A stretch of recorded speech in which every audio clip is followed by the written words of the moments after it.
PCB file దగ్ధం కేసులో దూకుడు పెంచారు అధికారులు. ఓఎస్డీ రామారావు ఇంట్లో ముమ్మర దర్యాప్తు జరుపుతున్నారు.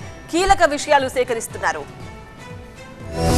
రాష్ట్ర పొల్యూషన్ కంట్రోల్ బోర్డు ఆఫీసులో ఫైల్స్ దగ్ధం కేసులో దర్యాప్తును ముమ్మరం చేశారు పోలీసులు. పీసీబీ చైర్మన్ సమీర్ కు ఓఎస్డీగా పనిచేసిన రామారావు ఇంట్లో పోలీసులు సోదాలు జరిపారు. ఫైల్స్ దహనం కేసులో ఇప్పటికే డ్రైవర్ నాగరాజ్ తో పాటు అరెస్ట్ అయిన రామారావుపై పలు సెక్షన్ల కింద కేసులు నమోదయ్యాయి. దీంతో పెనమలూరులోని రామారావు నివాసంలో సోదాలు జరిపారు పోలీసులు. బుధవారం పీసీబీ హెడ్ క్వార్టర్స్ కు వచ్చిన అధికారులు ఎంక్వైరీ చేశారు. డాక్యుమెంట్స్ దహనం చేసిన రోజు ఆఫీసులో ఎవరెవరున్నారు, ఎవరి ద్వారా డాక్యుమెంట్స్ బయటకు వెళ్లాయి, డాక్యుమెంట్స్ తీసుకెళ్తుంటే మిగిలిన అధికారులు ఎందుకు అభ్యంతరం చెప్పలేదనే దానిపై ఆరా తీశారు. కార్యాలయంలో ఉన్న ప్రతి సీసీ ఫుటేజీతో పాటు ఆ రోజు విధుల్లో ఉన్న సెక్షన్ ఆఫీసర్ అలాగే సెక్యూరిటీ గార్డుల్ని సైతం పోలీసులు విచారించారు. మరోవైపు డిప్యూటీ సీఎం పవన్ కళ్యాణ్ ఈ అంశంపై ప్రత్యేకంగా దృష్టి సారించారు. పీసీబీ సెక్రటరీ మొత్తం వ్యవహారంపై విచారణ చేస్తున్నారు అధికారులు. కేసులో దూకుడు పెంచిన పోలీసులు ముమ్మర దర్యాప్తు తర్వాత విచారణకు సంబంధించిన నివేదికను త్వరలోనే ప్రభుత్వానికి అందజేయనున్నారు. మరోవైపు పోలీసులు విచారణ వేగవంతం చేయడంతో త్వరలోనే ఈ కేసులో చిక్కుముడి వీడే అవకాశం ఉంది. ఎక్సైజ్ శాఖలో సుదీర్ఘకాలం పనిచేసిన రామారావుపై అవినీతి ఆరోపణలు వెల్లువెత్తుతున్నాయి. రామారావును విచారించిన పోలీసులు ఇంట్లో సోదాలు చేస్తున్నారు. కేసుకు సంబంధించిన కీలక విషయాల్ని రాబట్టే పనిలో పడ్డారు.